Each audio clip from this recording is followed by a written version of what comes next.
Ladies and gentlemen, this is Gamertag Radio. Welcome to Gamertag Radio Retro episode here to celebrate the Gamertag Radio's 20th year anniversary. Thank you everyone for listening. This is a weekly episode that we're going to go back and listen to the most iconic episode of Gamertag Radio from the past 2 decades.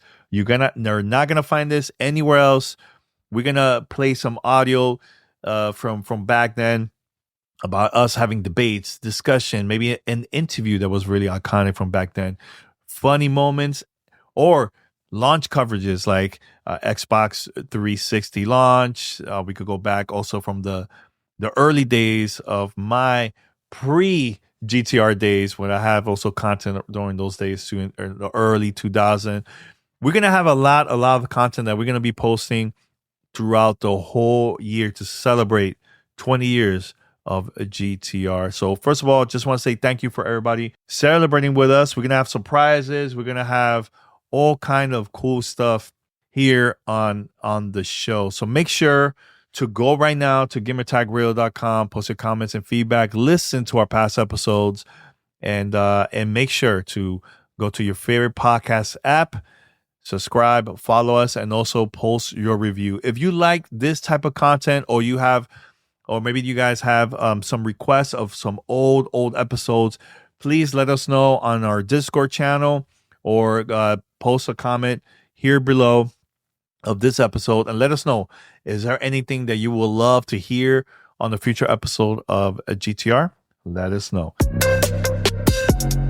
Send us your feedback or questions. Give us a call at 786-273-7GTR. Email us at fanmail@gamertagradio.com or leave a message on speakpipe.com/gamertagradio.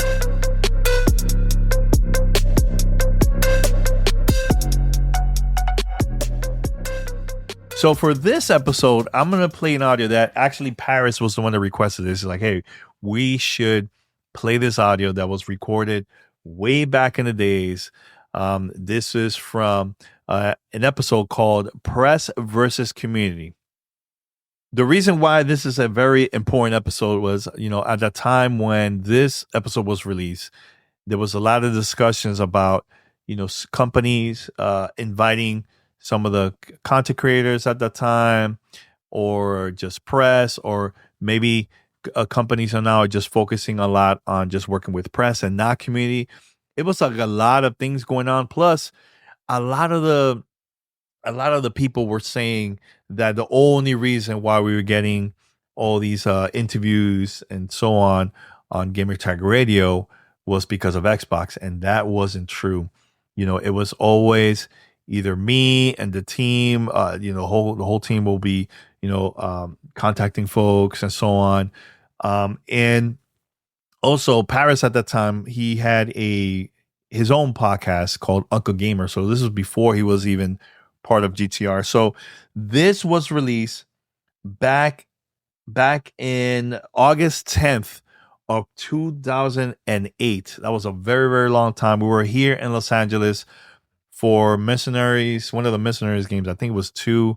And we decided to record a podcast with other content creators that we just want to hear their feedback about, press versus community.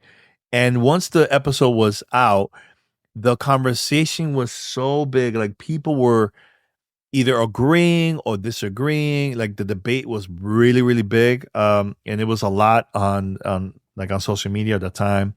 We were using a lot of Twitter, and yeah, it was a great conversation. So fast forward, I remember listening to this a couple of days ago, and it's like, man, how things has changed. How now content creators always getting invited. Sometimes content creator gets more invites, more opportunities than even media sometimes. And it's like, it's crazy how things has changed so much throughout the past couple of years, man. So this audio again was back in 2008.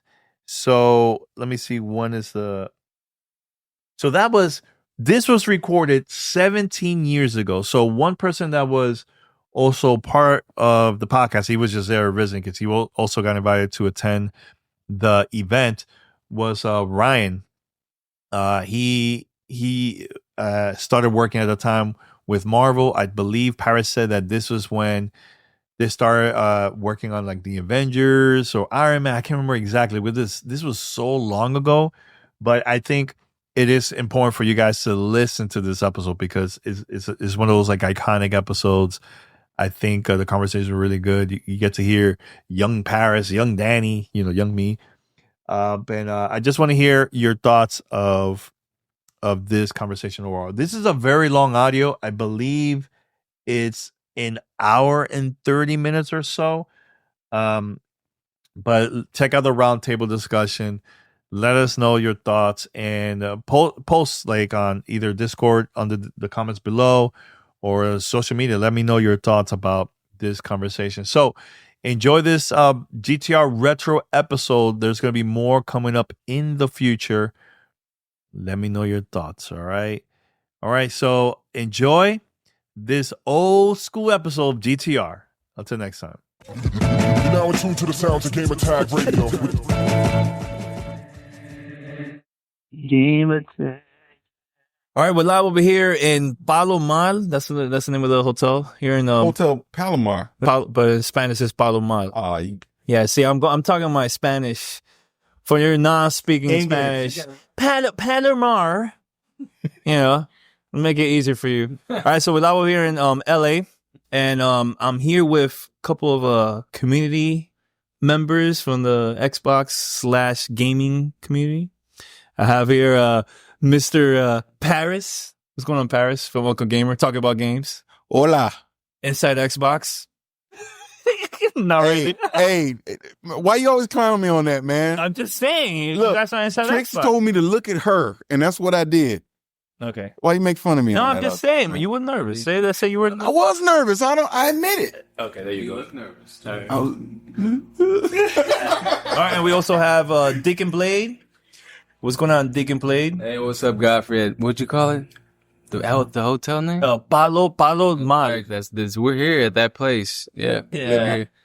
At that place, we're here. This place is vicious and stuff, and he doesn't like heroes. Oh, that's another story. That's pretty disappointing. Though. For a Remember When podcast, no, I'm disappointed with that. I'm sorry. Especially heroes on Xbox Live Marketplace, man. I mean, you got Xbox Live Marketplace points to give me? It ain't free. Right. And also Trina from Gamingangels. What's going on, Trina? Hey, a little cold in here, actually. Oh, yeah, you know what? Let me.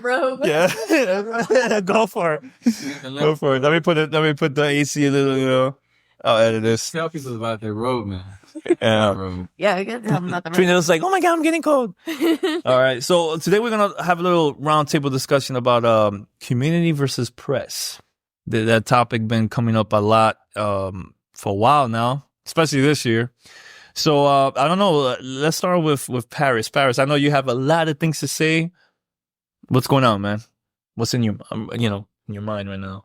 I don't even know where to begin with it. Really, I mean, I do Uncle Gamers talking about games, whatever. Mm-hmm. Obviously, we started off as a community site. I'm not arguing that at all, but I do feel in the 2 years that I've been doing this that we've grown to something that's more than simply a community site, but we're not yet. Obviously, we're not IGN, we're not 1UP, we're not any of that thing. We're not getting paid for it, but it's like, how do you define what we do? Because if you give us a title to cover, I feel that we cover it with the same professionalism that a paid website would do, like a Joystick or Kotaku. Sometimes even better too, in my opinion. Sometimes, yeah, sometimes.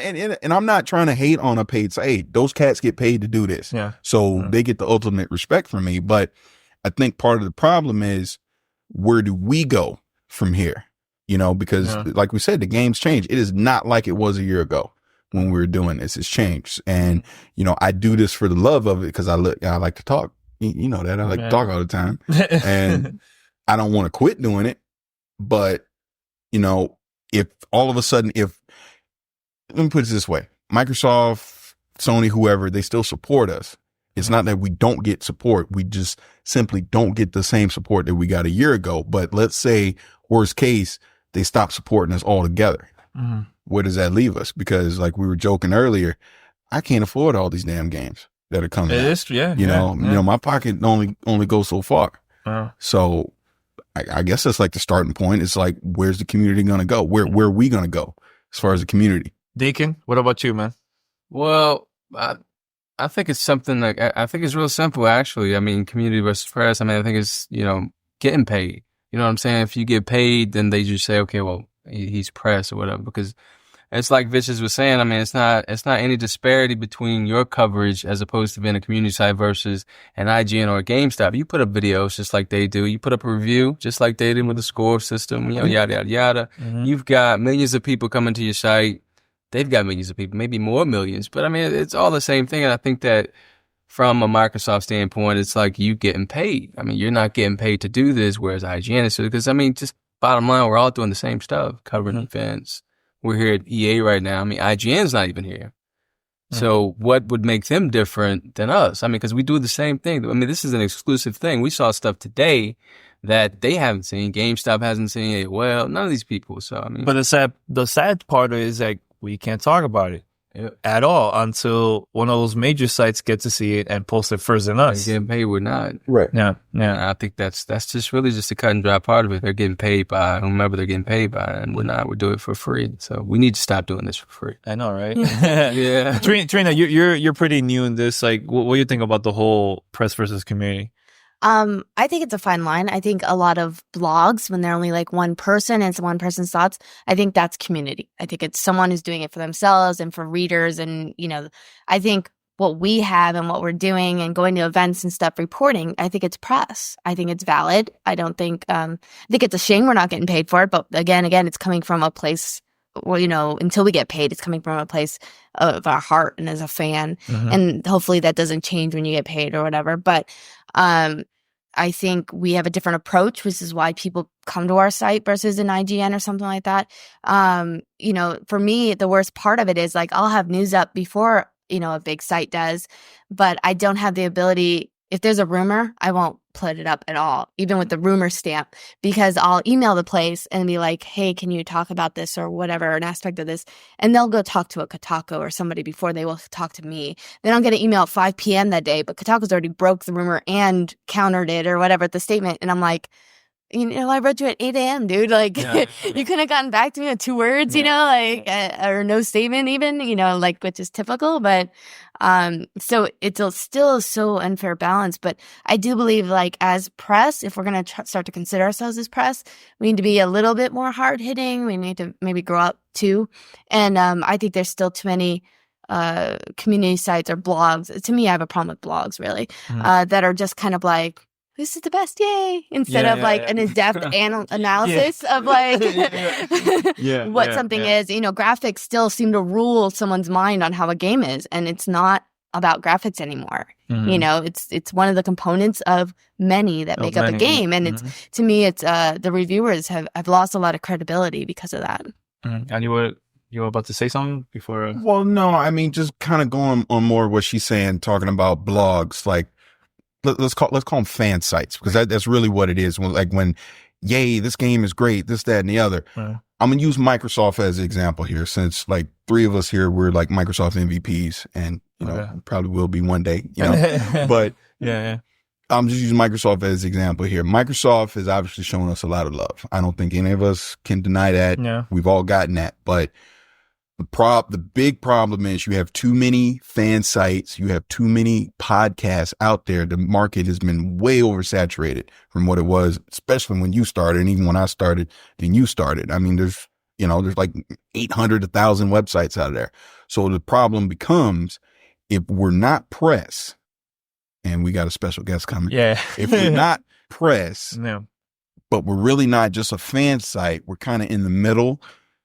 What does a company like Microsoft do to justify giving us assets and maybe supporting us a little bit better than they would the typical fan site? And I think the problem right now is you look at a big corporation like Microsoft, they're looking at bottom line and they're saying, well, you're not press, then you're just a community site. And they can't favor one community site over another, because the problem that we're seeing in the community right now is, like, let's say like me and you, we're part of Gamercast Network, right?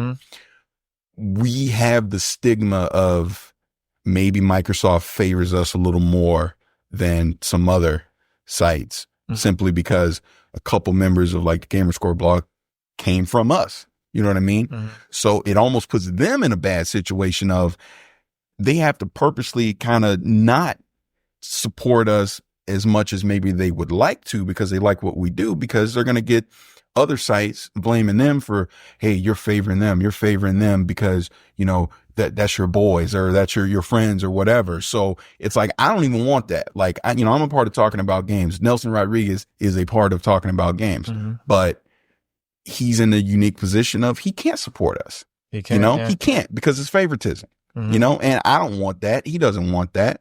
So, we try and avoid that as much as possible. Obviously Chris Palladino, in reality, you and him started Gamercast Network. If you really think about it, he can't show too much support towards that because he looks bad, so. But it's hard. Like, we understand, but the people from the outside don't see it at all. You know what I'm saying? Like, they'll still say like, nah, they're always getting all the hookups, all the interviews, and all the events. And that's completely false. I mean, we really don't get anything more than anyone else does, honestly. It's just perception. Perception says, oh, well, you guys are getting all this and you're getting that. Really, we're not, Yeah. Like, we're here at an EA event. We probably get more support from EA than we do from Microsoft. Yeah. And this is, again, it's not hating on Microsoft. Microsoft is a company. They have bottom line. They look at us as one of 800. So your support is only going to be so much when it comes to that. And that's understandable and that's fair. But the problem is you have a lot of Johnny come lately blogs, fan sites, whatever, that I think, I forget who said this earlier, but I had to laugh when they said it was like, the person was complaining, like, I've had my blog up for 2 months and I haven't gotten anything. Wow. And it's like, come on. That's part of the problem. What do I do, Deacon? Yeah, I don't know what you do. It's only been 2 months. Wait. Deacon, like, we're boys. We're cool. We know each other for a long time. Right. I know you're not part of Gamercast Network, but do you see from the outside, do you see it that way too? Well, be honest. It's all good. We had a conversation about that, I think, last year, PAX, when the Gamer Picks and all that stuff came out. And I told everybody, well, the way that they did it wasn't very good as far as, how people are going to perceive it. I mean, if it was going to be something like that, they should have communicated it better than what they did. And I think that's why a lot of perception out there right now is that you guys get all this stuff because Microsoft doesn't want to come and say to the community, no, that's just not true. I mean, why not? Just it's just not true. I mean, if you don't say that, you leave it up to perception, saying, okay, well, they get all these hookups. See, I know different because I know you guys. But somebody that doesn't know, let's just say, different site that there. One of our good friends from 360 Sync, the King, he may think, well, you get the hookups. You're from Microsoft. Every time you get an interview, people think that Microsoft either had a hand in that. They hooked you up with a contact. And see what I was telling you earlier, now a lot of people don't know that you're actually doing this stuff way before Gamertag Radio. You know what I'm saying? Before you were MVP, you too, before you were MVP, you were doing all this stuff just like me before I was MVP. I was doing this stuff. So perception can be tackled, I think, with better communication. And that's from all the PR companies, Microsoft and stuff like that. So they left themselves up for that, man. Just to be completely honest with you, they left themselves open for the perception that, you guys get all these hookups. Yeah. And that's the problem now, because perception is reality. So to fix that, that, they pull away from everyone. And now that's when people are really complaining. Yeah, and that's why you have so many people complaining. Well, Microsoft was doing that. And again, Microsoft is just an example right here, because Sony's just as guilty, Nintendo's just as guilty, EA's just as guilty. All of them are just as guilty. Right. We're just using Microsoft as an example. So they're saying, oh, well, Microsoft was doing this event last year, or you were giving these games away to community sites for contests and stuff. Now you're not doing that. Why? I tend, go ahead. I'm sorry. No, it puts you guys in a bad position too, because you're left having to defend something that you should never have to defend anyway. Right. Every time you get an interview, is it because of Microsoft? Is it because of hard work I did? You know what I'm saying? So it's a two-way street, man. They just need to communicate it better. You guys shouldn't be defending, what you're doing with Upper Gamer Radio, what you do with Gamertag Radio. you shouldn't have to say, well, I did it on my own. Everybody should just But you know, that. it's like we tried so many times and it pops up over and over. Like people, like they still see it that way. Like, no, they're getting the hookup. They're hoping them, and they're not helping me. Like, and I'm pissed off, and they start bringing up our names, and it's like, and it sucks, man. You know. So Trina, you want to say something too? Oh wait, shout out to Ryan. He's here from he's from Marvel. What's going on? What's up? That's All right. my leg. Cool. And Trina, want to say something? I was just gonna say it's like weird. I'm on this video game journals network that's like a Ning network or something, and I'll see literally every week some new guys on there, or girl, that's like, I just started a site. How can I get games? You know, or why can't I get this? And I'm like, dude, for me, it's always been like, you got to go through your hazing first. Like, you got to work your butt off before you can expect press releases, even much less. You know, like I always write them and go, hey, this is who I am. This is the site. This is our demo. You know, can I get on your press list? I never asked for games outright. Like I would probably like kill any of my staff that ever did that.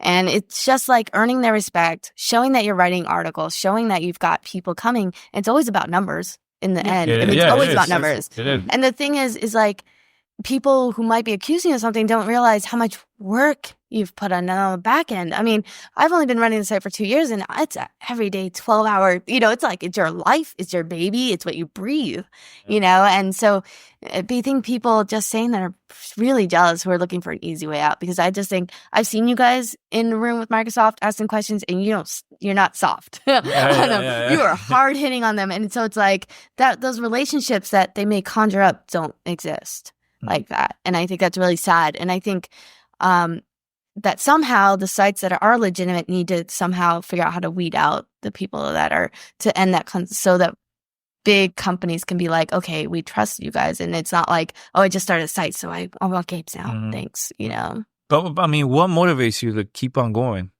You know what I'm saying? Like the love of it. Like you're asking me this earlier. Yeah. You know, I look at it as I like to talk. I like video games. You know, I like to talk about them. I like to look at the business side of this whole industry and try and figure out a trend or whatever, and get on the podcast, talk about it. You know, I do get enjoyment out of that. I get enjoyment out of getting emails from people that listen to us. And, you know, of course you like the good ones. I love the ones that are bad. I love the ones where like, you know, Paris, you're a moron. You don't know what you're talking about. Halo 5 is the greatest game of all time. How are you going to diss it? Like coming out of E3, you know, like one of the best podcasts we ever did, because it was just honest. We were tired, and it just, your truth comes out like that way, was when we were in the car. We were arguing, E3, and we were arguing. We've gotten the most comments ever out of that, because I was speaking my mind, and basically I came out of that as being this Sony fanboy. So I mean, I'm still no matter what, I still think Microsoft took it. And seeing I disagree, you know what I'm saying? But because of that, it's like, you know, I'm still getting all this hate mail behind that, but I like it. You know, I mean, because I'll email them back joking. That's why I wear my red Sony vest with the logo on the back. You know that's how I roll. You know, but that's good though, and that's what keeps me wanting to come back and do it, because it's like, obviously my opinion must matter, because people take the time to actually get on the keyboard and email me or come on to sign up on the forum. Like, you know, I was joking, we're going to dinner today. You know, I look on the forum, dude signed up on the forums just to rip me because of what I said, you know, like not in a mean way. It was just that he disagreed with me and just could not understand why I thought the things that I do, but he's listening. And obviously he's getting something out of it, because he wanted to let me know that he didn't agree with me. So that's why I still do it. You need haters, man. So. Yeah. You need a hater. Hey, Cat Williams, what's that? If you're not getting hate, you're not doing a good job, man. If you got one hater, you need to be trying to get two haters. Yeah, exactly. We know haters. But what about you, D? Like, what keeps you going? Well, I do it because it's fun. If it stops being fun for me to do, then I'm not going to do it anymore. I mean, because I really don't. A lot of people get caught up in this competition stuff. There's way too much competition going on anyway. See, I don't compete with anybody. I do what I do just because that's what I do. I'm at work. I have nothing else to do at work. Yeah. So most of the posts that I do during work hours. You know what I'm saying? I hope my boss never listens to this shit. But I mean, if it ever stops being fun, man, I mean, I just won't do it, man. I don't get caught up in, my stats and stuff like that. If they want to throw numbers and stuff. I didn't even look I'll at my throw stats. numbers all day, man. I mean, if you want to see some it. numbers, I'll show you some numbers, but that kind of stuff, that's just like, yeah, that's cool, but. I think at first when you start a website, that's the first thing you look for. Like, oh my God, let me see how I'm doing like today. And yeah, like you always looking at your downloads or your hits, daily hits, but after a while, it's like, I don't even care anymore. I don't even care. The best things about what we all do, what I do on my site and stuff like that is we had a situation like a month or so ago about this little guy, he had bought an Xbox 360. Yeah, I heard about it. It got stolen. You know what I'm saying? Yeah. So through the community and what I do, they got behind this whole thing we were doing. We raised some money and this one guy donated like a Heroes signed Xbox 360. You know what I'm saying? So things like that, man, make me really happy about what I'm doing. It touches people. You know what I'm saying? They follow it. They're able to do stuff like this. So this little kid, man, I went to give this Xbox 360 to him. You should have saw this kid, man. He's like, you know what I mean? It's like, man, wow, that's really what it's all about. And if it ever stops being that way for me, I'll just be like, you know what? You get a page error when you get to unscripted, you know what I'm saying? Mm-hmm. But like for some honesty here, I'll put it on record so people can hear. I've told you the story. I think I was just saying it earlier too. I first started because I saw you and Chris on the video at the Lord of the Rings event. And I was like, man, I want to do this too. I want to go to events. I want to get games. That's what initially motivated me to get in there. That's just the honest truth. Yeah. But once I started doing it, I realized what the game was. I realized what the hustle was. And the hustle is what kind of strived me to get to where I am now, to get games. Because, dude, trust me, it is not about getting free games anymore. It's not. I got so much going on in my real life. I don't have time to sit there and play games. It's funny. If I do play a game, I'm playing it because I'm reviewing it for the site. Mm-hmm. The enjoyment of playing games has kind of faded away in a sense that I'm not. Is that a good thing or a bad thing? That's what I'm saying. It's not a bad thing because it's just I see the reality of what the industry is and I see how all this stuff works. That's my enjoyment now. So that's just a part of it. So it's no longer about, sure, I'm here at the Mercenaries event and all that. That's great. But, I've been to so many events now. I appreciate it. I'm always going to appreciate it. I'm always thankful for going, but it's not the luster of that big wide-eyed kid. Like when I first went to that Crackdown event, I'm walking around just in awe. I could not believe I was there. But it's like now I come, I'm there for like the social aspect of meeting you guys. You see I look at the game. I look at it from the business standpoint of, all right, let me see the game. What's good about it? What's bad about it? I'm gonna go back on the podcast. I'm gonna talk about it. I'm gonna take pictures. You're doing that for your fans, man. You're right. You're doing that. And again, that all ties back into, because I'm doing that, people listen to it. They're going to give me their feedback, say they like what I said, or they say they don't like what I said. So like Deacon said, when it's no longer fun, when the hustle's no longer fun for me to do anymore, to go out there and chase, to get games, to get interviews and do that kind of stuff, then I'm not going to want to do it anymore. So, but that's where the catch-22 comes in, because like you say, hey, you don't want to just be considered a community site, but I know I'm not a press site, but I don't want to give up certain aspects of the community. Cause like Deacon said, it's a great thing when someone out there in the community needs help and you got a voice that people can listen to and you can make something happen. And you can make a big change. Yeah. Big change. Yeah. And for the record, I do like free stuff. Oh, but who doesn't? That's just reality. That's just reality. I want to put that out there. Another cool thing about what we do is, we get to meet cool people. I mean, not to call you out, Ryan, but I mean, I met Ryan from Marvel tonight. And that's another thing. I mean, I've met so many cool people from. Yeah. I think that's the best part. Yeah, that's really the best. Like when I go to PAX, I don't go to PAX to cover it. I go to PAX just to hang out with you guys. You know what I'm saying?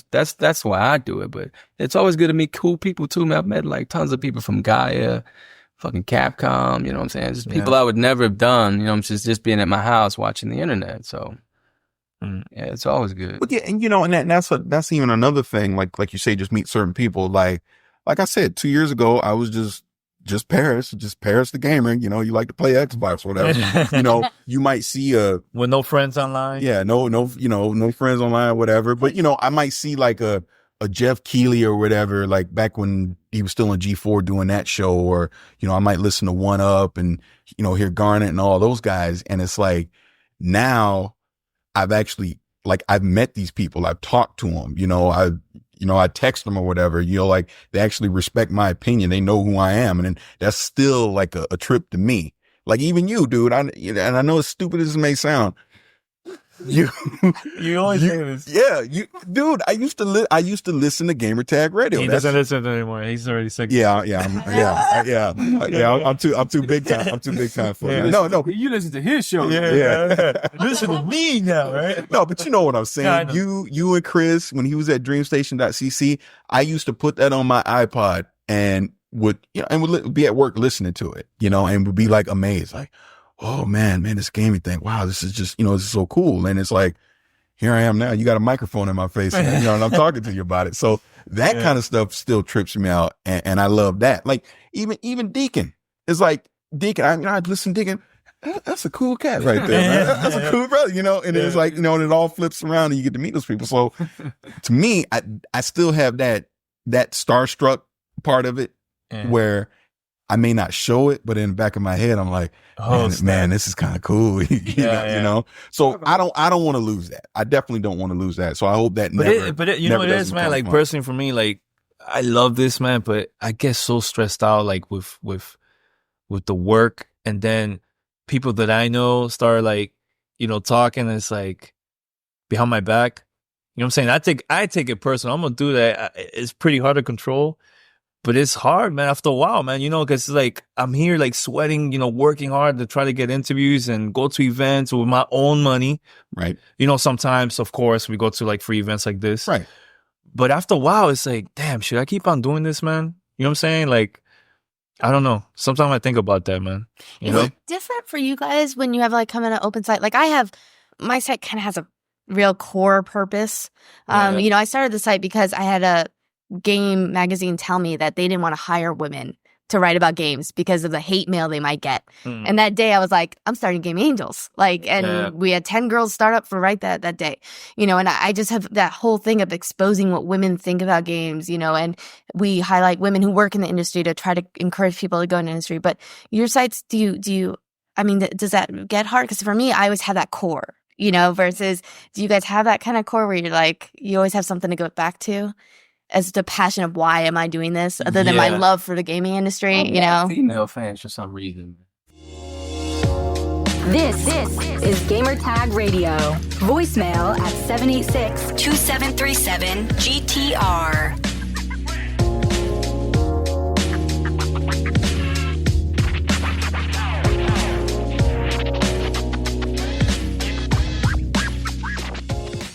Are we going to take a short break of the Gamertag Radio Retro episode? But first, let's talk about our sponsor, Acorns.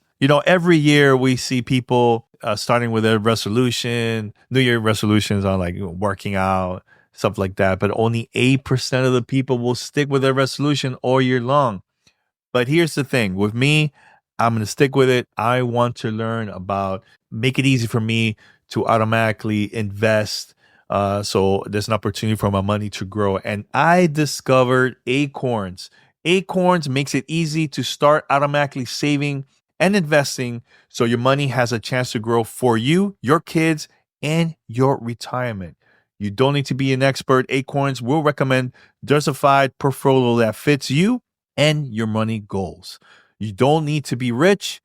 To start with this, Acorns lets you invest with a spare of money you got right now, or you can start with just $5 or even with a spare of change. The good thing about this is you don't need to have a ton of time. You could just create an Acorns account and start investing within just 5 minutes. Acorns gives you small, simple steps to get you and your money on track. Basically, Acorns does the hard part so you could just give your money a chance to grow. I think this is very important for GTR listeners, especially me. I'm getting older, so I want to learn more about these type of things of like start, investing for the future and all that stuff. So I think this is a great way to start for you, Gamertag Radio listeners. Head over to acorns.com/GTR or download the Acorns app to start saving and investing for your future today. So one more time, Gamertag Radio listeners, head over to acorns.com/GTR. Go to the description here of this episode. The link is there, or download the Acorns app to start saving and investing for your future today. We just want to say thanks to Acorns for sponsoring this episode of Gamertag Radio.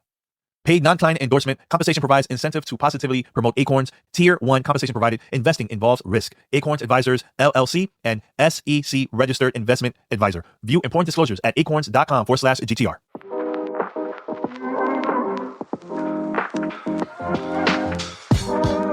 This is Gamertag Radio.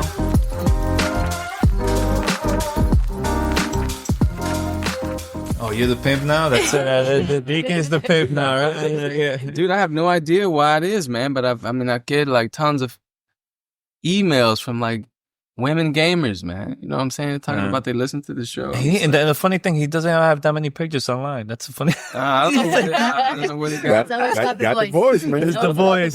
Dude. Hey, you're listening to Deaconblade, Unscripted 360. Dude, they pushed the velvet voice, man. All these girls got together and they started calling me that, man. So it's it's funny, man. It's funny when we started. I remember like we I started like since day one. I always wanted like an urban / gaming podcast. Everybody trashing me. Oh, this guy's ghetto. You think he's hard? I'm like, Yep. Are you serious? I'm not even. Come on, you know me. I'm not really like hardcore guy, but I'm into hip hop. It doesn't. Right. But the thing is, for me, I wanted to get out of that circle. I wanted to do something totally different because I think that's the problem with blogger and podcast is like everybody's doing the same thing.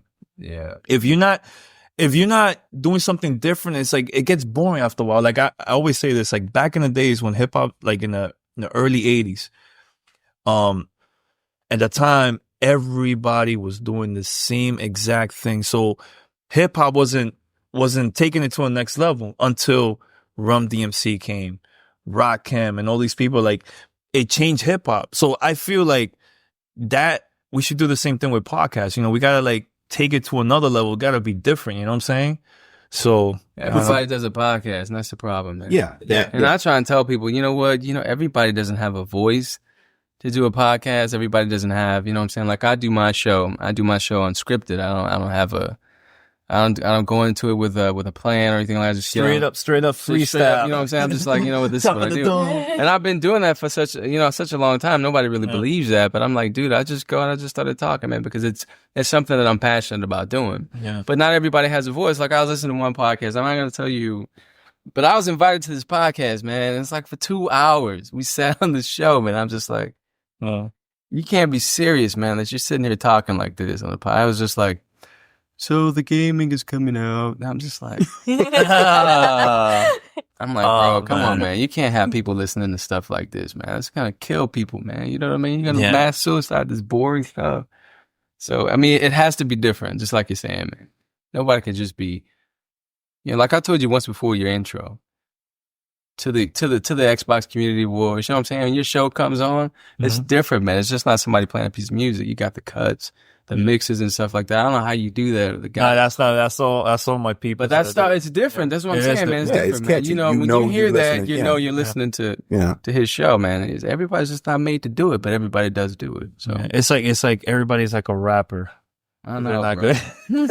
but see that goes back to what I was saying. Yeah. 2 years ago, I'm seeing you do it, and I decide, hey, I want to do that too. So it's just human nature for someone. Hey, I like what they're doing. Yeah. I want to do it too. But I give them advice. I get happy when I get to see like up and coming podcasters and bloggers. They're trying to get their name out there. But is it a good thing when it's too many? That's the thing that I'm like. A good thing. I'm like, damn. At some point, it'll filter out because I know I spend like 2 hours outlining before every podcast, and I do 2 podcasts a week. And at some point, if you're not in it for fun and you don't have an actual like good podcast, you'll just stop. I mean, I know a lot of people. But Trina, like, stopping. Let me ask you this: we've been doing this for a while. You've been doing this for like what, a year, I think, year and a half.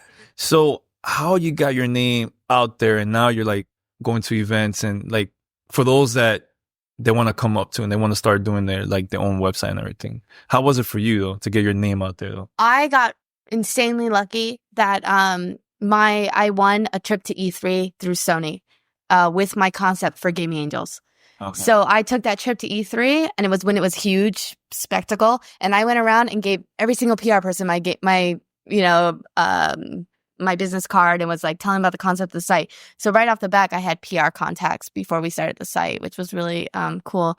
Other than that, it's just being active, just getting out there, meeting people. Yeah, you can't be shy. In my inner self, like, man, I see so shy. Sometimes I get shy, but that brings up something from when we were at E3 last time. I remember that you said, when we're at that luncheon, you were sitting right next to me. Me and this dude, we just talked. Yeah, I ain't gonna stop. I'm just gonna ask what I want to add. Yeah. And you're basically, admitting that you were a little shy and that we were saying everything that you wanted to say, but you kind of, I don't want to say you got to be obnoxious, but you kind of, bust your way to the front and get your voice heard. You gotta get control. Like you gotta like grab the mic and it's like, it's my turn. Be intimidated. Like it's funny because the majority of the people that were there are from major sites. Yeah, and major sites. And the ones that were asking the most was independent sites.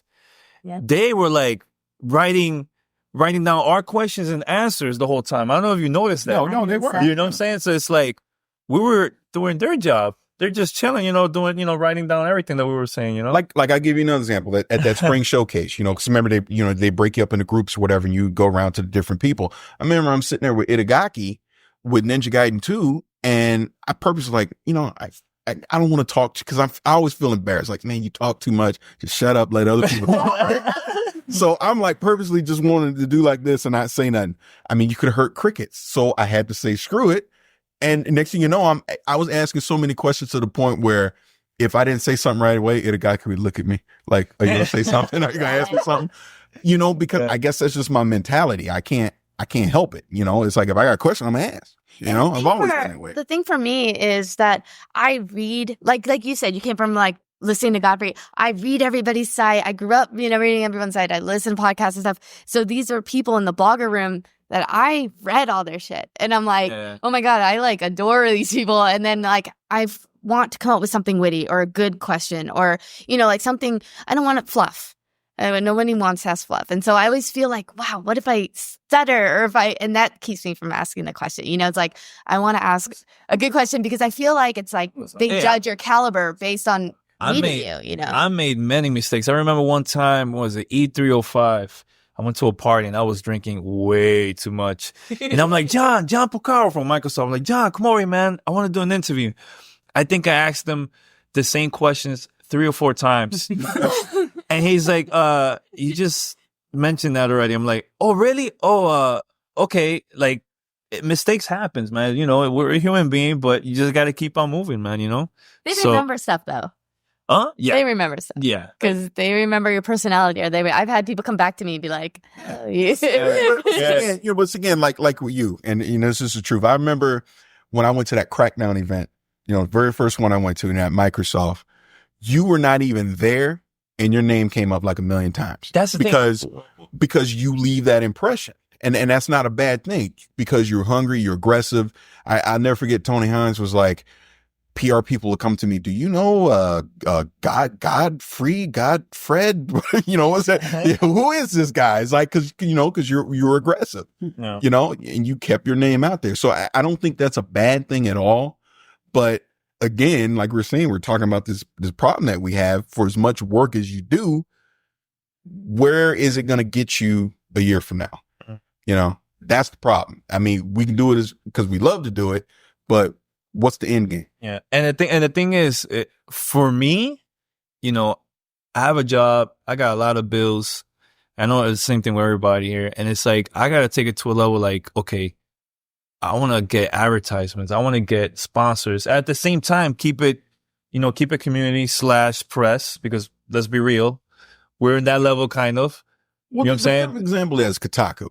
Yeah. When I think about it, I always think I would like to be like Kotaku. Like, we see Brian around these events or whatever. It's like, that's a cat that's doing his thing. He has people on his staff that get paid per click, post, whatever the case may be. Yeah. But they're still a blog, but they have the assets to be able to basically compete with the one-up IGN or whatever. And again, it's not a competition. It's just, for me personally, I would like to be able to have assets to be able to cover whatever we want to cover. If I want to be able to get a preview build or something, I would like to be able to get a green disc or something a couple weeks before it releases so that That's we can have our review day one. And it's like, that's just the problem. It's like, what's I got the a green disc, I think, once. Yeah, I mean, we have a couple times, you know, but it's like, what do we have to do to get to that point? And again, it all comes down to bottom line. It comes to numbers, you know, like I remember a year ago, there was Microsoft had an event out here and Aaron Greenberg was here. Right. And, you know, we had all went out that night or whatever. And I was talking to him about debug unit. I'm like, yo, you know, we just want to get debug unit. That'll really help us because we can start covering more stuff. Cause a lot of third party, you know, publishers are like, hey, I'll give you a preview build or something. I'm like, but I don't have a debug. Yeah. You know what I mean? And Aaron was straight up about it. He was like, what kind of numbers does your website have? How many downloads does your podcast have? Told him. And he's like, simply not enough. When you come at me with X number, I will gladly hand you a debug unit. And that's business. That's business. That's people take it personally. Yeah. That's if I'm going to hand you a $3,000 debug unit, you need to give us something back in return. In other words, we know that 100,000, 200,000 people are viewing your articles every day, every week, whatever the case may be. And that's just a random number, but you know what I mean? So that's where you, like you say, you can't take it personal. You got to say, okay, that's business. Yeah. What do I have to do to get to that point so that I can get the assets I need? And then again, it's the whole it's the catch 22 because can I get there without having those assets? Yeah, I know, right? You know what I mean? Yeah. I mean, I remember. Let's talk about this. I don't care. I'll talk about it from what happened with us at E3. This week. Yeah. Like we try to get appointments, and Paris he emailed Edelman, and they emailed us back, and they were like, "Well, we're not taking appointments with community sites, only with press." Personally, I took it personal. I'm like, look, I've been busting my ass for a long time. And it's like, you know, I've done appointments with you guys before. Why are you just, you know, saying no now? You know what I'm saying? And talking with Paris, I'm like, look, you know what's going to happen? We're going to get to E3 and we're going to set up an appointments over there at E3 once they see us like face to face.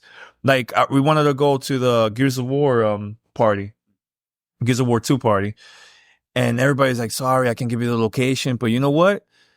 Through research, you know, behind the scenes, we found out and we ended up, you know, at the party. You know what I'm saying? And I don't know. It's like you just got to work. You can't just sit back and wait for them to call you or hit you up. That's the thing. And your point to that was, it was like, we knew, hey, once we're there, we're going to get access to what we need access to. Wow. But the point of it was, why can't we pre-plan this stuff? Why are you telling us that we can't make an appointment for this beforehand? It was almost disrespectful in that way, you know, but that's what I say, but you can't take it personal. You have to say, okay, it's hard, man. Yeah, it's hard. I know it is hard, but you have, because that's why I kept telling you, it's like, you know, yeah, it sucks.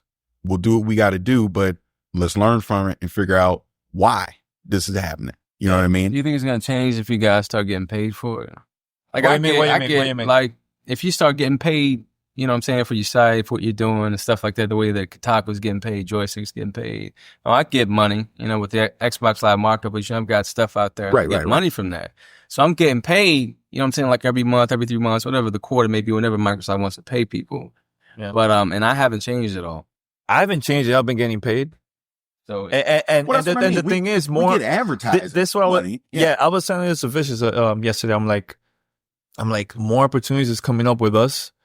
And it's like, I don't change. I'm still the same. I'm still talking crap, putting hip hop here and there on, you know, on the show. I'm still doing coverage and still cool with like the smaller sites, you know what I'm saying? Like, and still keep it community, you know what I'm saying? So like, are you trying to say like, well, you might turn like a sellout, like, I've been around a lot of these joysticks and Game Stops and stuff like that. Last time I was around these guys, I mean, they were just really arrogant, man. It's just like, you know, I was... Not everybody, not all. Yeah. A lot of the people that I've met, they're like that, man. And, you know, I was with one guy. We were doing some stuff for Army of Two before it came out.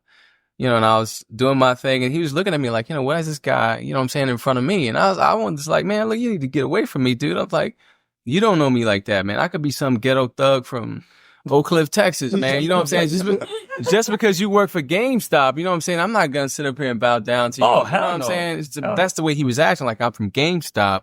You know what I'm saying? Get out of my way. And I'm just like, dude, I'll slap the, you know what I'm saying, the tick out of you, man. You don't know me, man. You was just waiting until I'm done, and you can get your goods. It's just the way I get my goods. So a lot of those people, man, they're just really, really freaking arrogant, bro. And it's just like, I hope if you guys ever do start getting paid like that, I don't, 10 years from now, I'm looking at Godfrey going, you know what? I knew Danny, man. Nah, but I'm not that type of person, man. You know what I'm saying? Everybody, I'm pretty sure they didn't start out being that way. I don't know. I And always that's been just like not this. from our standpoint. We were talking to Ryan about it, and it's from a Marvel and a comic standpoint. Let's talk about Ryan, man. What you like? How was first of all, this is your first gaming community event, right? What do you think about the whole situation that we've been talking to? It's crazy. It's interesting. It's different from anything we do in comics, at least that I've seen. You know, bringing in the community to check out. You know, we don't really have a forum to show fans or community sites, hey, this is a comic that we're doing and this is the development of it, because we just don't. It doesn't work that way. You know, we don't work that far out where we have 6 issues worth of material to show people. But, you know, even for our video games, I have not seen it on this level, or the level that you guys are speaking of. So I think it's really neat. Okay. Oh, anything else? Yeah. One thing, just listening to you guys talking, I'm kind of wondering why you haven't gotten to whatever level to get paid, because listening to you all speak about it, how passionately you speak about the games and how well you speak about the games and to your audiences, whatever they may be. To me, it's like there's got to be some thing there that can just push it over. Well, I think everybody's getting, like, I'm getting paid. You know what I'm saying? I'm not going to lie. You know what I'm saying? My paid. Xbox Live marketing stuff.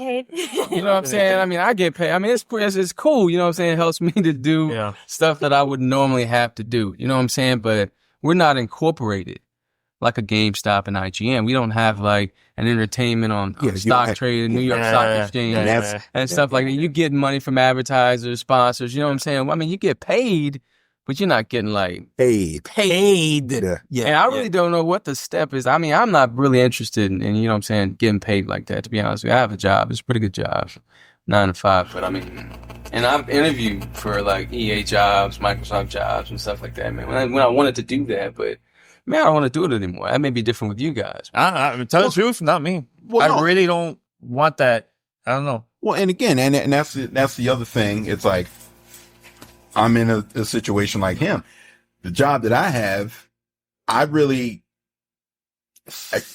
want to say I don't want to leave it, because I've been doing the crap so long. I kind of do want a change. And trust me, I would love to do this full time, but I'm realistic about it. Chances, no. But again, doesn't mean I don't like doing it. Doesn't mean like we have some advertising and stuff. We basically make enough money to cover our hosting bills and, you know, pay for, you know, other miscellaneous stuff. So basically the site runs itself. So we're not technically coming that much out of pocket anymore for stuff. Some things we still do, but not everything. But I would love to see the site or the podcast or whatever just grow to a point where, yeah, I may still have to work full time and still do my thing. But like my partner, Jake, I tell him all the time, I would love for that cat to quit his job. And that's what he does. That's his job. You know what I mean? I would love to see that. Even if it's not me, I would love to see the people. I would love the people that write on our site, that do reviews and all that kind of stuff. We're cutting a check to them every month or whatever. You know what I mean? So again, like the point he brought up, it's like, what do we have to do to get to that next step? Why aren't we there yet? And I look at the gaming industry as the wild, wild west right now. There really isn't. That's true. They don't even know what they're doing right now, because like, I'll take the whole Gersman Gate thing with GameSpot, whatever the hell you said. Yeah. Cause I always confuse you too. You're out? No, I got somebody downstairs. One of my buddies from LA. Okay. So, okay, everybody, later on, I'll see you. There, Deacon. 5th out room. Yeah. So see, he made me lose my train of thought. What was I saying? GameSpot. Oh yeah. The whole Gersman Gate thing. That is because the way this whole industry set up, the video game publishers give the advertising and pay basically pay the websites. You know what I mean? Because they're the ones actually advertising. So that's why it brings into question if these paid websites can show bias, or, you know, on stuff like that. Because, you know, here's Eidos running advertising on GameStop, Spot, however the hell you say it, for Kane and Lynch. And then Gerstmann gave his honest review, and then he mysteriously got fired. And the rumor was that Eidos put pressure on, Ziff Davis isn't their publisher. Was it, CNET? CNET put pressure on CNET to, you know, hey, pull it. You know, we're paying you all this money to advertise. You're going to give us a crap review. You know what I mean? So but see, because I looked at that, and that's why it's like, if you're a gaming website, you're at, like, if you're Time Magazine or Newsweek or something, you get an advertising cover from everywhere. Like, I look at N-Guy Crow. N-Guy Crow say whatever the hell he want to say. Want to know why? Because there's not a gaming publisher out there that can touch him. Because if you don't want to advertise in our magazine, so what? I got freaking Johnson & Johnson baby shampoo advertising there. We're doing just fine. Yeah, exactly. So that's why it's almost like the gaming websites need their revenue to come outside of gaming so that they can give unbiased opinions without pressure. But how do you do that? You know, that's why it's this round robin. Like Microsoft, let's say Microsoft could run a Ninja Gaiden 2 ad on our site, right? Yeah. I give Ninja Gaiden 2 a 10. People immediately call BS on that because they think, well, advertisement. Yeah. The only reason you gave it a 10 is because you got advertisement on your site. And then my thing is, well, I can't survive and I can't feed my family unless Microsoft is paying for this advertising on my site. You know what I mean? So how do you get out of that loop? Well, you know what I mean? For us though, we're beginning advertising with other companies that has nothing to do with gaming. Right. So like last year we had the U.S. Navy, we had Panasonic, like when was it, 2 months ago, and there's other ones coming up which I can't mention what it is, that has nothing to do with gaming. So I think that's how for us we could start in that way. You know what I'm saying? But later on, what if a company is gonna come to your site and be like, hey, Paris or Jay, I want to advertise Alone in the Dark on your site. Will you say yes or will you say no? I could not afford to say no. And that's part of the problem. Because even IGN could not afford to say no. You know what I mean? 1UP could not afford to say no. They got to run with that advertising. That's how they make their money. Yeah. That's how they pay their people, is when Atari comes to them and says, we want to run a full page thing on your site for Alone in the Dark. Yes, we will do that. The trick is, okay, we're running your advertisement, but your game sucks, so it gets a full, you know, and you not worry about, and Atari can't then come back and put pressure on them to say, well, why'd you give it that? Because it sucks. You know, it's and you move on because, and, you know, looking at 1UP, that's why 1UP doesn't do anything with Ubisoft, because Ubisoft has beef with them because they were honest, you know, and like we're talking about good people, you know, Deacon's not here now, but we're talking about good people in the whole paid industry. You know, look at Dan Shute, you know Dan, I know Dan, he's a great dude. He's honest all the time. Like, you know, I've talked to Garnet, talked to Shane, you know, over there.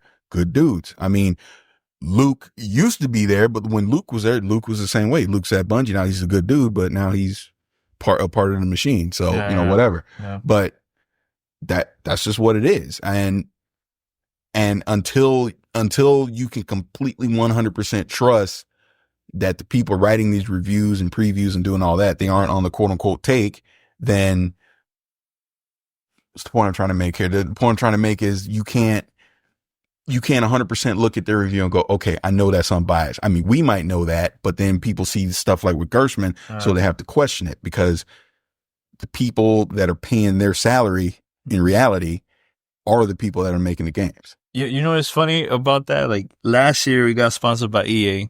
They flew us out over there. They put us on the front page of EA.com. You remember that, right? Mm-hmm. And the funny part, all we had to do was interview the developers from all EA, all their games, and also interview other companies too. And it's like, we did that. I come back and I'm checking out like the feedback, and I go to GameDaily.com and they were like, what's up with this? Like, these guys are getting paid from EA. And I don't know, it was kind of fishy. Like it seemed kind of shady. I'm like, nah, we gave our feedback, good or bad, on our website, but they didn't really took their time to do the research about that. You know what I'm saying? But they were basically trashing us about that. You know what I'm saying? And that's And now I know you this year, you have your website, and now you were doing stuff for Sony. Did you feel the same way too about that situation? Oh yeah, because just doing the videos, it was for PlayStation.com and Gap, which is a completely different company, but everybody will look at it as Sony because it's Sony's name. And I asked a lot of PR people first what they thought of, should I do it, should I not do it?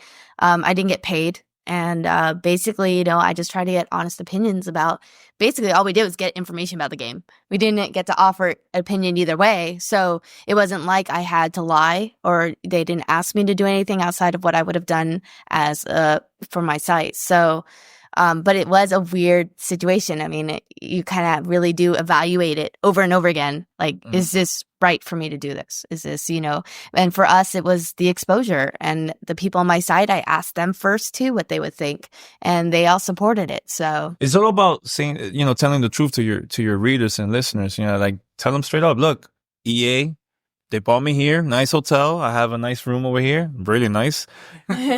Just say the truth. I got free games, like I get a lot of games. Sometimes I open it, sometimes I just give it away. Like, I'm always been like that, honest. You know what I'm saying? So, but there's people in the industry that like, where's my game? Where's my food? Where's my hotel? What's my flight? Like, that's the first thing that they ask, man. And they're the ones that basically making it harder for us. You know what I'm saying? Like, I don't know. Hey, but you know what though? At the same time, and I'm just generalizing the community, that means all of us. Yeah. We're making it hard on ourselves because we don't stand united as basically as the quote unquote community going to these publishers, because we fight amongst ourselves. We're so worried about what the other guy got and why we didn't get it. Or, hey, why did he go to that event and we didn't get invited to that event? Yeah. Cannot worry about this stuff. If I look at it this way, if you're talented, cream rises to the top. It eventually will. If you're talented and you're persistent, cream will rise to the top, and you will have your day in the sun. Mm-hmm. But problem is, it's not gonna. The problem is, like, and John Picaro on his blog it was really good. Because he basically was talking about this, that the fact that there's so many websites and there's so many podcasts out there right now. If you decide, you know what, I'm sick of Spider-Man, I'm sick of Iron Man, I'm tired of this crap, I'm going to start doing the Halo show or something, right? You want to jump in and start doing Halo, and you want to, I'm talking to the Marvel dude right now. For the record, I'm not saying that. Anybody out there listening, don't worry. But you get my point. You decide that you want to, all of a sudden, you want to get into this gaming industry. You want to start doing a podcast. You want to put up a website and all that. You could have more talent than God doing it. Really? Nobody. But the problem is, because you're getting into it at this point, at this stage, no one's going to hear your voice. And eventually what's going to happen is you're going to lose interest and you're just going to fade away. But the problem with that is, okay, you went away. There's 10 other people just like you that are doing it that take your place. So again, you constantly have all these new websites popping up. Who do you listen to? All these people are going to these publishers. They don't know how to sift through them. And they just basically take the stance of, I'm not supporting any of them, good or bad. You know what I mean? So, so and that's the problem that we now. That's a challenge for us now. Yeah. Like, I mean, you know what I'm saying? and I mean, we still make it happen. Yeah. And the reality of it is we're in a position of, we were around early enough that we kind of sort of have a reputation. At least some people kind of know who we are. Oh yeah, Godfrey, dude, Doug gets all the interviews. Yeah, let's send him some copies of Unreal Tournament or whatever. You know what I mean? You can still have Deadliest Catch. Yeah. Yeah, right. You can still have that pull. You know what I mean? But for the new guy like you could have the greatest podcast in the world. I don't know who Ryan Marvel is. What is this? No, denied. And because you're not getting assets, you're not bringing new people into your site. And because you're not bringing new people into your site, you'll probably want to get discouraged and quit. It's just how it is. Yeah. I mean, we basically have our core audience. I mean, we know we can expect X amount of people every week to download the podcast, come to the website and all that. And that's cool. But the problem is, how can we get even more people to come? And then a problem for someone like you would be, how do I get 10 people to come? How do I even start? You know what I mean? And that's where we are with the community right now. And, you know, I'm not gonna lie. I've been disappointed with a lot of community sites. I'm like, you know what? I don't want to deal with them. I'd rather just do my thing. The people that I know that have been there since day one, been helping me out and always been cool, I'd rather just work with them instead of the other ones. You know what I'm saying? Well, that's the thing. Like, I tried. I had the community awards and I don't want to do it anymore. I don't. Like, I feel like people don't appreciate, you know, your help and the work. You know what I'm saying? Like, I've been busting my ass for a long time, man. And I know a lot of people the same, but I just don't want to deal with that negativity part of it. You know what I'm saying? Like, that is just, it's stressful. It's like, and again, that's part of the problem. You have people within the community or whatever that think that you're getting something that they're not.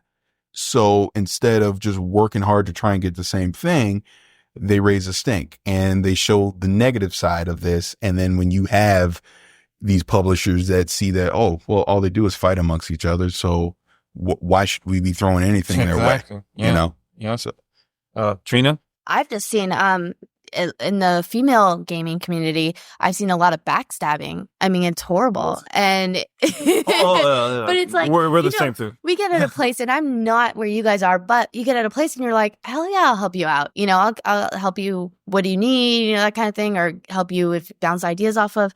And, you know, next thing you know, they're doing something completely in your name. And, oh, so-and-so told me to contact you, this PR person straight at, you know, I need all this stuff. And you're like, whoa there. I didn't say any of that. And I just think that people are starting to take and copy information and not credit.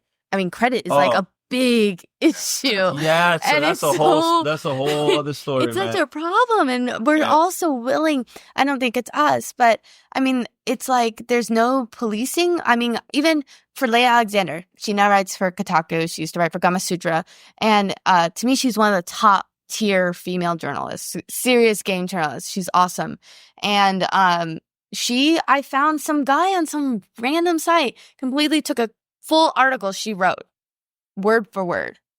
And I was like, what the heck? No source, no credit, nothing. Didn't even change a single word. And then I wrote her with it. And I was like, and I reported it because it was on N4G and it got a ton of hits and everybody thought it was his. And I sent it to her. She's like, well, thank you, you know, for letting me know about this. And next thing I know, he puts it at the bottom, you know, source Kotaku. And I was like, Butthead should have done that to start with. Like, it's not your shit. Why are you going to put it on your website? No, you know? Well, I'm not going to lie. There's been other sites too. I'm not going to mention their names, but they take our news and they don't give us the credit. And I'm like, please help me out. Like, your site gets a lot of hits. I'm trying to come up, you know, put my name up in there, you know, it will help my site. Like, you know, if let's say I have an advertisement, a banner, like an advertisement, sponsorship, whatever, that is going to help us build up, get some money, you know, from it and help our website with it. You know what I'm saying? So, what's up, Mr. Paris? You have to, you're almost done? Oh, yes, 11. But, I don't know. It's, I hate it, man. I even mentioned something about it last year during the last year's, PAX panel, which was very controversial. And I got a lot of emails from a couple of big bloggers about that, man. So, Vicious, anything else you want to say? I don't know, like, how you want to end it up? How you want to end up this audio right here? It's hard. Again, the next year is going to be very interesting. I have no answers. I don't know what's going to happen. 2007, I think, was the year, like, independent community sites where it really, like, took it to, like, another level. This year been this is like my second event this year. Last year I went to 12.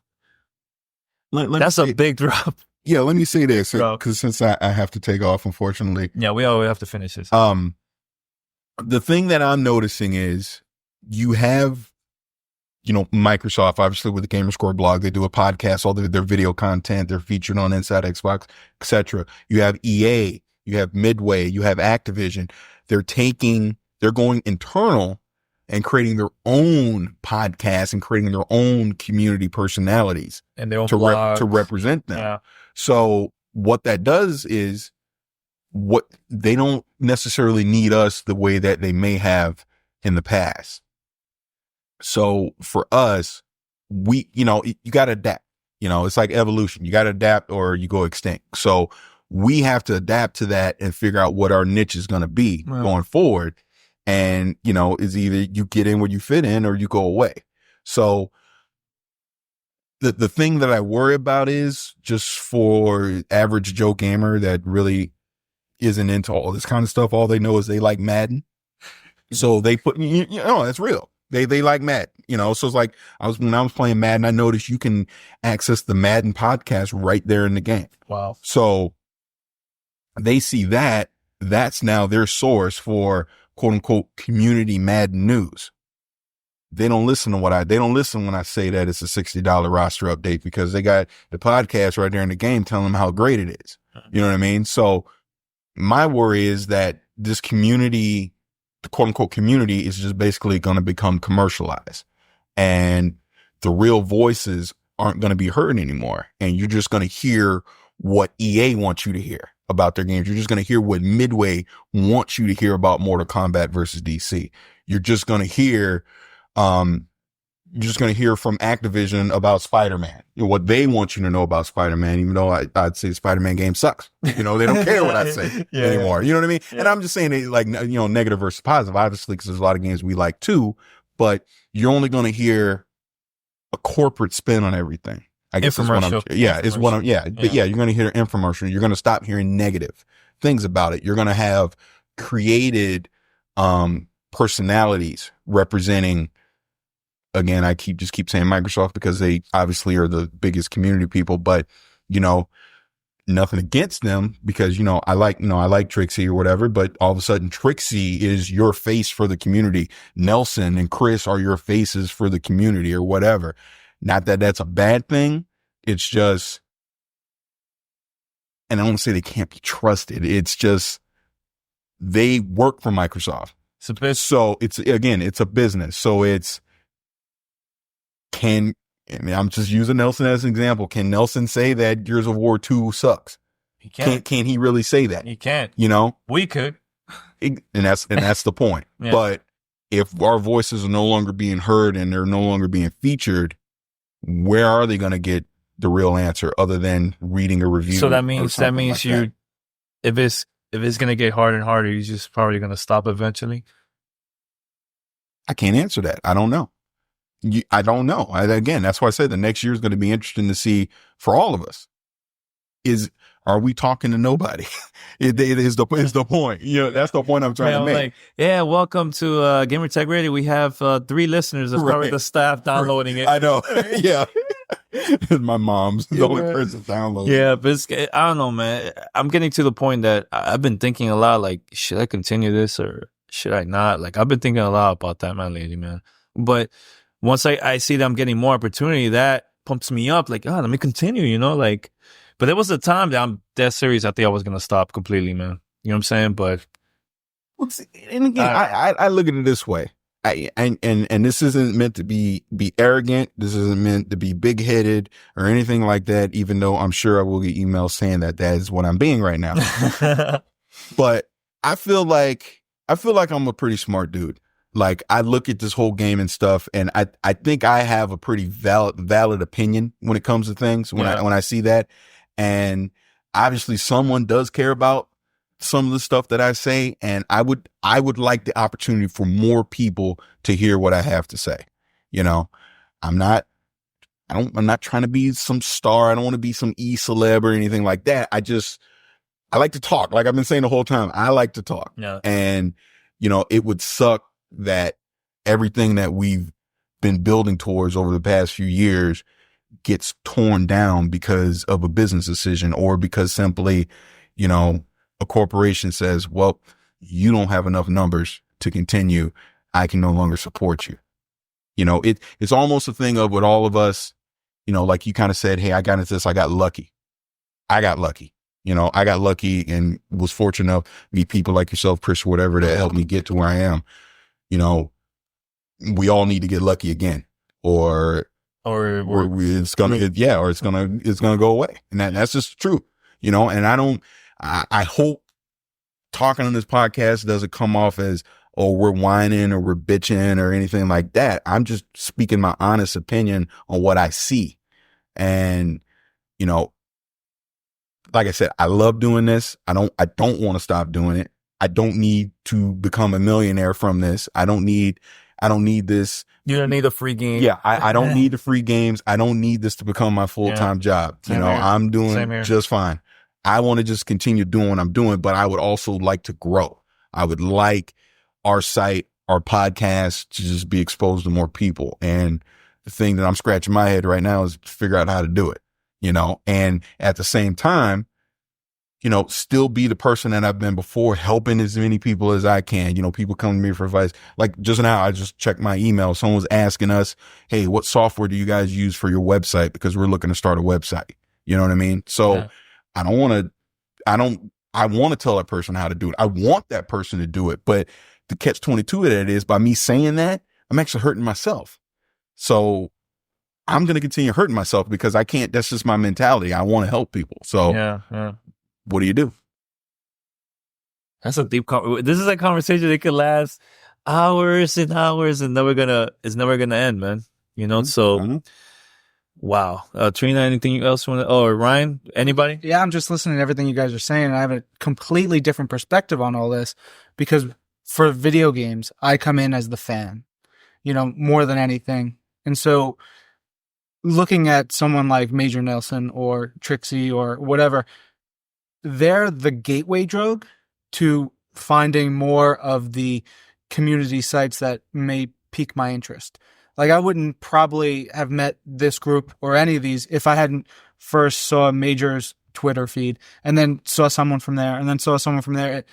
So you find the corporate angle kind of leads you out into this wider world. And I find that there's all these little things with different voices and different things that get me a little bit more tweaked than, say, just the corporate side. On the flip side, I'm a publisher. I am the publisher side of, you know, a Marvel. So, and I am, you know, basically Trixie without her fashion sense. I'm doing that for Marvel. I'm like, Agent M is, you know, my persona. As soon as I started there, you know, I came up with this idea to do a promotion and all this stuff. So that's what I'm doing. And so it's weird to see, you know, like, I only have this voice that's basically pro Marvel. If I don't like something, I just don't talk about it. But, you know, I'm not so naive to think that the fans won't go looking for the reviews, the perspective. And I think that it's crucial to have those other voices out there. And especially, I love seeing new, you know, video, comic book blogs pop up and talking to people through Twitter who are like, yeah, I did this post. And, you know, like, I see all these sites that I don't think they've been up for more than 10 posts, but it's cool to see them, you know, try and help them out, push them out there. I think if you have a singular voice and a vision, you can survive. It's going to be struggling for a while, but I mean, you guys are doing it and you can't stop, man. No, can't stop. Right. Yeah. That's what exactly. Right. Give up. Yeah. Excuse me. All right. I think the old school mentality was, I'm going to build a site and hope for some media conglomerate buys me out, and then I can work on the site full time. It's my day job. You know, that's a big thing. And now a lot of companies are pulling money back. I mean, AOL is cutting money everywhere, and bloggers are asked, you know, to cut back. And it's kind of an iffy time. So for this year, we're going to really see if companies are going to take away that support money-wise to sites and blogs. And I know personally we're going a whole nother route, and, you know, we have this avenue to go, but we're looking to sign contracts with a women's television channel, you know, and we're going different routes with that way. And I'm always trying to network and try to figure out with like women magazines or, you know, and outlets. And the problem with that is we get the back, like, prove to us that women want to talk about gaming, because they don't care. Like, you know, and they're still in the mentality of women don't want to talk about tech or gaming or, you know, and so we're fighting all kinds of battles in the middle of trying, because I want to do this as my day job. I got so much I want to do, but I'll still do it if I don't get paid. I don't care. But it's I think is going to be the next year. It's going to be challenging us to find new ways, new avenues, and that's where you're going to see the cream rise above like the normal, because it's just going to get too hard and people are going to be like, I can't do it. Like I said, this is going to be the never ending conversation. Hey, I'm already in trouble, so screw it. Yeah. But see, like what you're saying right there with that, like, again, and I'm looking at it for the people that are on the site with me. If I'm, because he's not here, because I would love for him to chime in on this, but if Jay, for example, Jay on my site, if we pulled in enough money, so that was his full-time job, all he did was 100% concentrate on our website and our content and all that, and we're able to pay people to come in and blog, write editorials, do reviews, etc., and you get the cream of the crop quality writers and stuff on there. I guarantee you we could compete with any gaming site out there, because dude, I do what I like to call a stroll down community lane every now and again. I'll just go to other sites, just, under guest, and just, read forums, see what people are doing, all that kind of stuff. There are some talented dudes out there. There really are. So, very talented people, and they're not getting paid a dime. And they're not getting the props at all. They're not getting the props, anything. But the thing is, they're spread out over these freaking 1,000 websites. You know what I mean? So it'd be real nice. And I know people listen to this that may be doing other community websites. They don't want to hear this, but it would be nice if all the talent can be brought together instead of 1,000 websites, maybe 100. You know what I mean? Like, in other words, 900 of these websites go away. Put the talent, like I said, form like Voltron. Put the talent together. I'll form the head, whatever. And why the head? And the brains, the brains and outfit. No, but and have these quality websites that are putting out daily content that is worth reading. It's not crap. You have a website that has a good design. It doesn't look like it's something that just got thrown off of WordPress. It's a professional looking website with professional content. If I go to your website and I see you got a review for Spider-Man, I don't know why I keep doing Marvel. I just keep doing So you got a review up there for Spider-Man, friend to foe. Yeah. I can read that and be confident that it's coming from someone that isn't just what's considered quote unquote a fanboy. He's giving a real honest opinion. He's saying what he likes about it, what he doesn't like about it, et cetera, et cetera. So when I go to those podcasts and I'm listening to that, and you got some fool like me on there running my mouth, that, hey, that dude knows what he's talking about. At least I may not agree with him, but he knows what he's talking about. Right now, it's so hard to find those people because they're too spread out. And again, if you condense from 1,000 to 100, all of a sudden, Microsoft, EA, Sony, Nintendo, etc., Activision, all those guys, they're more apt to support those websites because they know all these gamers are funneled into these websites and they're getting the traffic and they're generating, the numbers that, these corporate heads want to see. So we get the debug units, we get the preview code, we get the interviews, we get all that stuff, and it's a win for everybody. So I guess what I'm saying is I need someone to go ninja style and eliminate all these websites and force them into that's what I need. See, like us, people hate this every time I do this, but every time we get an interview that I know nobody has, I'm like, you know what? I'm gonna put the word exclusive. I'm gonna put it because I want to show companies like, look, I could do the same thing that IGN, Kotaku, and all these big sites been doing for years. You know what I'm saying? And it's still like, I feel like Microsoft and all these companies, like, they don't really, I don't know, maybe I don't get it from them, maybe, but I feel like they don't appreciate the work. I don't know, maybe it's me. Maybe I'm saying it the wrong way. I would disagree with that and say that I know for a fact, for a 100% fact, there are people, and again, I'm just using Microsoft as an example, people that know you that appreciate what you do. But I don't feel that way sometimes. But maybe it's me. But again, and that's the thing.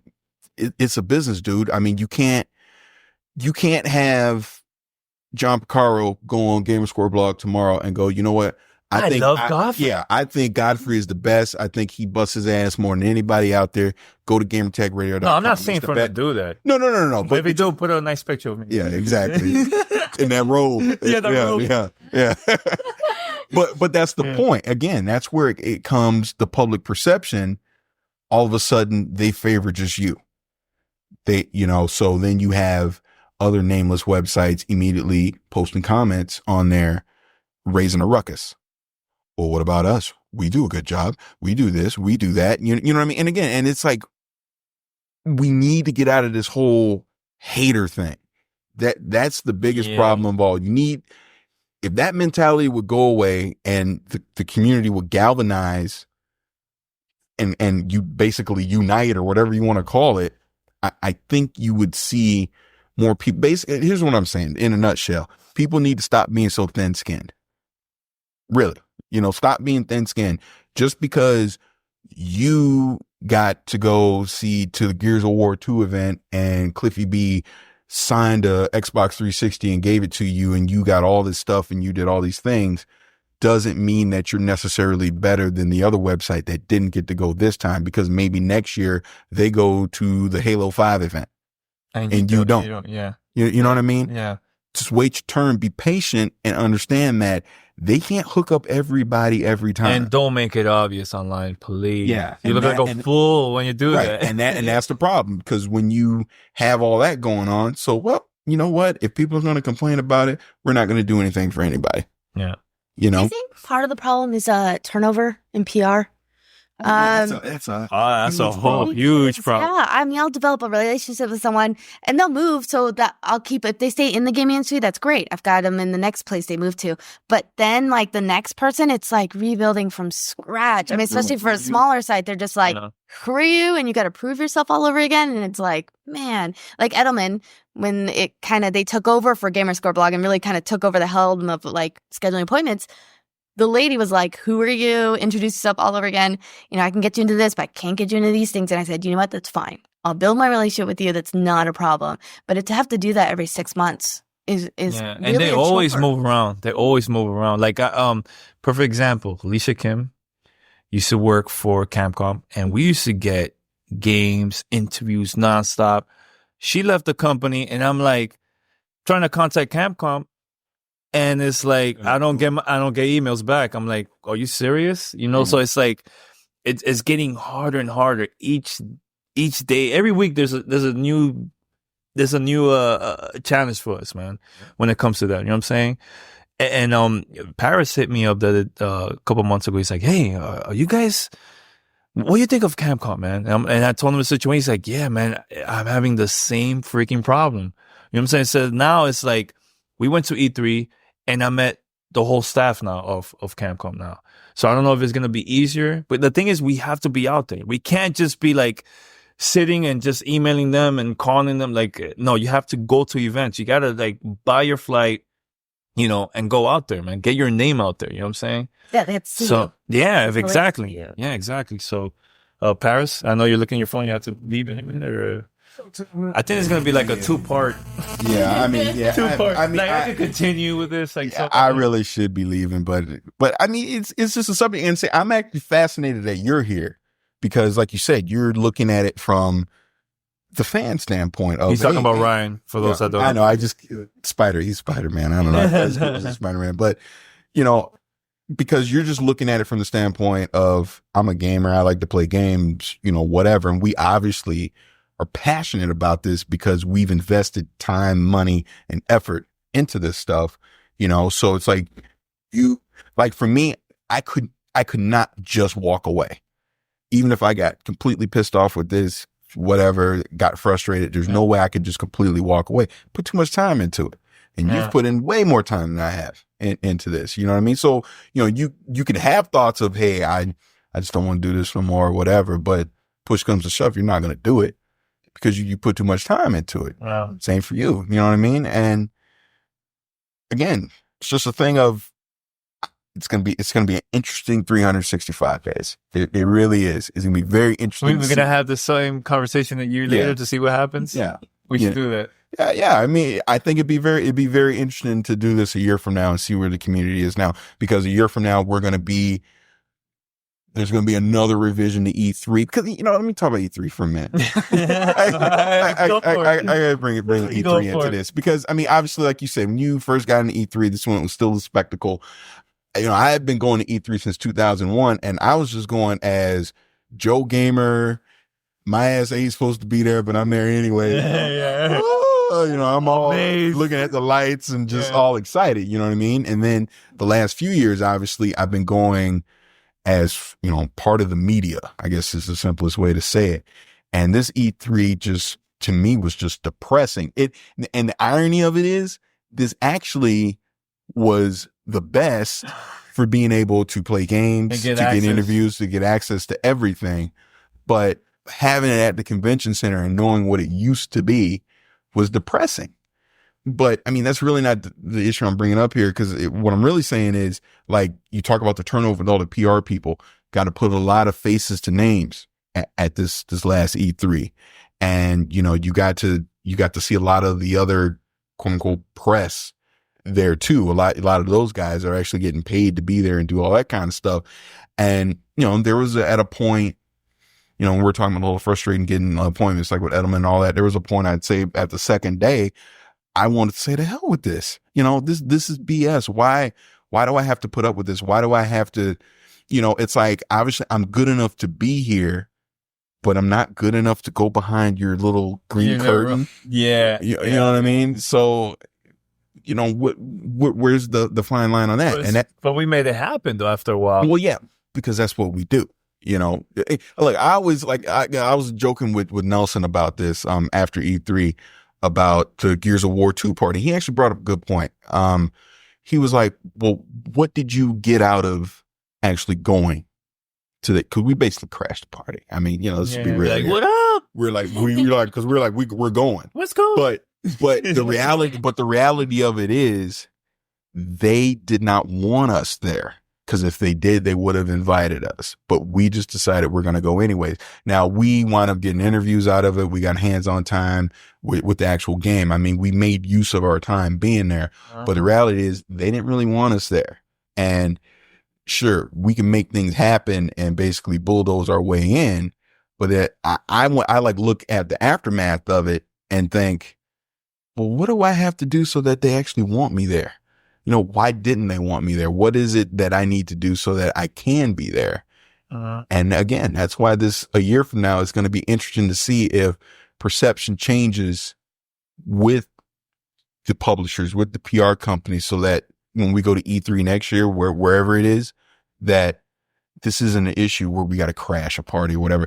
And I also want to say this, because we're kind of hypocrites in this way, both of us, that we can complain about this stuff.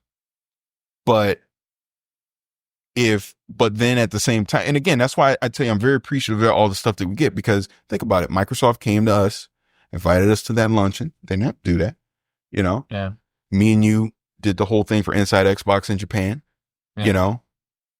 Those are things we obviously wanted to do. They invited us to do. So it's not like they're shunning us. We don't get anything. I'm not saying that. Yeah. I know you're not saying that, but I just want to make that clear for people that are listening. So in that way, we're almost hypocrites, because it's like, yeah, they are supporting you. They're just not supporting you the way you may necessarily want them to. And looking at it that way, like we talk about, well, hey, you want to be kind of press and not so much community. Press sites don't go to Inside Xbox Japan. They don't go to Carmen Electra's house for Guitar Hero, stuff like that. You know what I mean? That's what community sites do. You know what I mean? But we gladly accept that stuff because we're not dummies. You take what you can get. But I mean, if we truly want it to be a press site, we should be turning that stuff down. And I'm telling you right now, I'm not going to turn it down. So in that sense, I'm a hypocrite. I'm a hypocrite when it comes to that, because I feel like. So this whole podcast that was the whole point of the podcast. Yeah, we're hypocrites. Yes. There you go. We're going to call it the hypocrite episode. After an hour, we're the hypocrite. That's what you just wasted your an hour and 24 minutes for this. Yeah, call myself a hypocrite. No, but you know what I mean, because it's like you take what you can get. But if and when that day does come that we get the backing of Marvel and I don't know, it just slipped out. No, but we got the backing of a publisher or something like that to where we're generating real revenue and people are getting paid and all that. We can no longer do these community things. I think that's the point I'm trying to make. At that point, sure, you can accept that invite to the Gears of War 2 party because that's for the press. But when they ask you to go to the bloggers breakfast, you should be saying no. When they ask you to do something for Inside Xbox, you should be saying no, unless they're paying you to do it. You know what I mean? Yeah. Me personally, I will say no. I'll keep on going. That's more promotion. Well, no, but that's my point. Yeah. At that point, you're a freaking hypocrite because you'll take their community stuff, but you want all the benefits of being a press site, but you also want all the benefits of being a community site too. You can't have it both ways. It's getting confusing. Yeah, it's getting confusing. Yeah, it is. It is. But that's the kind of stuff that I think about, you know? But at the same thing, like I see a kind of dangerous trend, especially with E3, just kind of, I mean, I think the press conferences were great. I think the meeting rooms were okay. If you could get into them, they were great. Otherwise, it was kind of a failure, like marketing wise, just in public perception. And, I just think if E3 goes away, you are left with gamer days where the top tier get invited constantly and get flown around and whatever. And the rest of us who take our vacations to go to these events, who take our, pay for ourselves to get here and stuff, we're out of the loop at that point. If E3 goes away, we are out of the loop except for at big events where all the gamers are But to. you know what else that hurts? You know else that hurts? It doesn't just hurt us, maybe the smaller site that, it's questionable if you basically can't afford to be jetting all around the country to go to this stuff. It hurts a Midway. It hurts a Gamecock. It hurts the smaller publishers that use E3. Okay, I got everybody in one spot. I can budget to be here and show off my stuff at this one place. They can't budget to have all these people flying for all these gamer days and show all this kind of stuff. It makes it harder for them because, like you said, then it's the top tier going to look at this stuff. Maybe an N-Guy Crow doesn't feel that Midway's beneath him to go see. And I'm just using it as an example again. Okay. You know what I mean? But maybe he decides, I'm not going to waste my time going to that one. I'll just go to the Microsoft one. I'll just go to the Sony one. And stuff like that. You know what I mean? There's a lot of politics in this, man. Again, and that's why anyone listen to this, we're peons. This is just me looking at it from my perspective and what I see. But we might be wrong. Yeah, I could be 1,000% wrong, but it ain't just us that could get hurt by something like that. It's a lot of people that get affected, which the end result is it's going to hurt, the average gamer, because now you're confused. Who the hell do I listen to? Do I even know this game is good or not? Because there's been no coverage of it and no one's doing previews, and you basically have to guess if that game is good because you look at the box cover, you turn it around, and the graphics look pretty and it says nice it's cover. Shooter. Okay, I'll spend my $60 on it. You get home and you're like, shit, this game sucks. Where's Gamertag Radio to tell me about this game? Oh, they went away because there's community's gone. Again, I'm just rambling. I don't know what I'm talking about. It's getting deeper and deeper. I'm getting too deep in this stuff. But Ryan, you want to say anything, Ryan? No, I was just thinking exactly what you're saying. If you remove the community out of it, like if it's just the IGNs of the world, it definitely hurts the average, probably the more educated gamers who are like myself. I have not been IGN or GameSpot and I don't know how long, unless someone sends me a link. I go to the, smaller sites or different blogs or whatever more often, or get them in my RSS feeds than I would any of these big sites. I don't even really trust them as much as I would someone who's smaller, who has more of a targeted opinion. The thing is too, it's like some PRs don't see it that way. They are all about IGNs and games. What is it? GameSpot, whatever. You have to go. So I don't own me. I don't have one on me. And you're recording this. Oh, sorry, my bad. My bad. But anyways, I just want to say, man, thanks. This has been a really fun roundtable here. It's been like an hour and 30 minutes. I gotta put this in 2 parts. And to be continued. So Trina, next year, Paris next year. A year from now, we're gonna create a podcast. See what happens in 2009 though. From here from now, all right? Yep. So everybody check out GamertagRadio.com, talkingaboutgames.com, and also Gamingangels.com and Marvel.com. All right. Check out Marvel anyway. Yeah, and also Deacon's website, unscripted360.com. All right. Peace.